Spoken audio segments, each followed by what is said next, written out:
Jai Hind, sir. My today's lecture topic is National Security Council. In an era where geopolitical borders are tested regularly and warfare transcended traditional battlefield, a national security cannot be left to change or reactive measures. This brings up a pivotal role of National Security Council, the highest advisory governing body for safeguarding nation's sovereignty and strategic interest. In the context of our country, this National Security Council was established by former Prime Minister Atal Bihari Vajpayee in 1988, recognizing that modern security requires a strategic approach or a synchronized approach. What makes this National Security Council effective is its three-tiered structure. Strategic Policy Group brings civil servants and military chiefs together to process immediate policy. National Security Advisory Boards insights brings insights from outer academics and intelligence experts. The Secretarist, also known as operational spines, ensures the seamless interagency cooperation.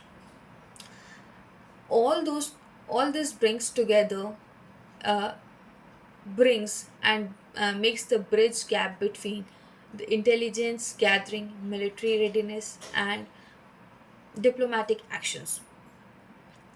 Today, the National Security Council does not only look after uh, the military battalions or their borders as the definition of national security has radically changed. So it also, as we are fighting silent wars such as cyber warfare, information warfare, and economic securities. A National Security Council serves as apex brain command, shifting a country's stance from a legacy reactive defense model to a proactive deterrence strategy. To conclude, I would like to say that National Security Council is not just an administrative council. It is a shield to the nation uh, uh, which protects a country from unpredictable, increasingly warfares. The agility, the foresight, and the tech-driven